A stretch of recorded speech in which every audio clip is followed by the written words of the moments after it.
हरे कृष्णा, राधे राधे। आज मैं आपके साथ माघ मास महात्म्य 12वां अध्याय सुनाने जा रही हूँ। तो शुरू करते हैं। तो कंचन मालिनी को बताता है वो राक्षस अपने बारे में। निशाचर कहने लगा कि हे बद्री, सज्जनों से गुप्त बात कहने में कोई हानि नहीं होती। मुझको अब कोई संशय नहीं रहा है कि मेरा उद्धार तुमसे ही होगा, सो मैंने अपना सब वृत्तांत तुमसे कहता हूँ। मैं काशी में वेदों का ज्ञाता था और बड़े उच्च कुल के ब्राह्मण के घर में जन्म लिया था। मैंने राजा, पापी, शूद्र तथा वैश्य से अनेक प्रकार के दान लिए। मैंने दान लेने में चांडाल को भी नहीं छोड़ा। उस जन्म में मैंने कोई भी धर्म कार्य नहीं किया, पर वहीं पर ही मृत्यु प्राप्त हो गया।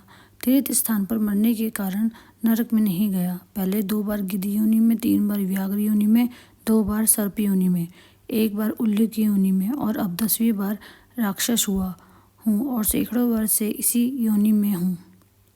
इस स्थान को 3 योजन तक मैंने जंतुहीन कर दिया है। बिना अपराध के बहुत से प्राणियों को मैंने नष्ट किया। इस कारण मेरा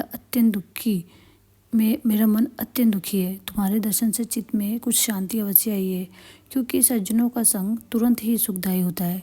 मैंने अपने दुख के कारण आपसे कहे, और सज्जन लोग सदैव दूसरों के दुखों में दुखी होते हैं। अब ये बताओ कि इस दुख रूपी समुद्र को कैसे पार कर सकता हूँ? क्या क्षीर सागर हंस को ही दूध देता है, बगुले को नहीं देता? दत्तात्रेय कहने लगे कि इस प्रकार उसके वचन सुनकर कंचन मालिनी कहने लगी कि हे राक्षस, मैं अवश्य तुम्हारा कल्याण करूंगी। मैंने दृढ़ प्रतिज्ञा की है कि तुम्हारी मुक्ति के लिए प्रयत्न करूंगी। मैंने बहुत बार प्रयाग में स्नान किया। वेद जानने वाले ऋषि ने दुखी हो दान देने की प्रशंसा की। समुद्र में जल बरसने से क्या लाभ? प्रयाग में स्नान करने का एक बार का फल मैं तुम्हें देती हूँ, उसी से तुम्हें स्वर्ग की प्राप्ति होगी। उसके फल का अनुभव मैं कर चुकी हूँ। तब उस अप्सरा ने अपने गीले वस्त्र का जल निचोड़कर जल को हाथ में लेकर माघ स्नान के फल को जो उस राक्षस को अर्पण कर दिया, और उसी समय पुण्य प्राप्त वह राक्षसी शरीर छोड़कर तेज में सूर्य के सदृश देवता रूप हो गया। आकाश में विमान पर चढ़कर अपनी कांति से चारों दिशाओं को प्रकाशित करता हुआ शोभायमान हुआ और कहने लगा कि ईश्वर ही जानता है तुमने कितना उपकार मुझ पर किया है। अब भी कृपया कर कुछ शिक्षा दो, जिससे मैं कभी पाप न करूं। अब मैं तुम्हारी आज्ञा पाकर स्वर्ग में जाऊंगा। तब कांचनी महल ने कहा कि सदैव धर्म की सेवा करो, काम रूपी शत्रु को जीतो, दूसरे के गुण तथा दोषों को वर्णन मत करो, शिव और वासुदेव का पूजन करो और इस देह को मोह मत करो, पत्नी, पुत्र, धनादि की ममता त्यागो, सत्य बोलो, वैराग्य भाव धारण कर योगी बनो। मैंने तुमसे ये धर्म के लक्षण कहे हैं। अब तुम देवता रूप होकर शीघ्र ही स्वर्ग को जाओ। दत्तात्रेय कहने लगे कि इस प्रकार गंधर्व से शोभित वे राक्षस कंचन मालिनी को नमस्कार करके स्वर्ग को गया, और देव कन्याओं ने वहां आकर कंचन मालिनी पर पुष्पों की वर्षा की और प्रेम पूर्वक कहा कि हे भद्रे, तुमने इस राक्षस का उद्धार किया है।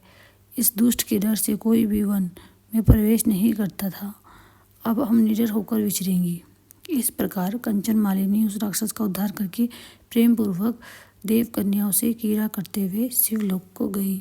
दत्तात्रेय जी द्वारा वर्णित माघ मास महात्म्य का ये सुंदर और पावन वृत्तांत जो उन्होंने राजा सहस्त्रार्जुन को सुनाया था, इसका जो कोई श्रवण करता है उससे सहस्त्र यज्ञ का फल प्राप्त होता है।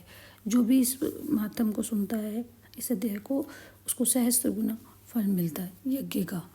तो इस तरह से हमें अपनी भक्ति को बढ़ानी है, और हम क्या करना, अब जो टाइम बचा उसमें जितना हो सकता है नाम जप ज़्यादा से ज़्यादा करें, जो आपसे अपने सामर्थ्य के अनुसार दान कीजिए, और बस कोशिश करें कि हमारी भक्ति बढ़े इस तरह से। और कोशिश करके 3 या 5 दिन लास्ट के नहीं स्नान किया है तो 3 से 5 दिन आप कर सकते हो।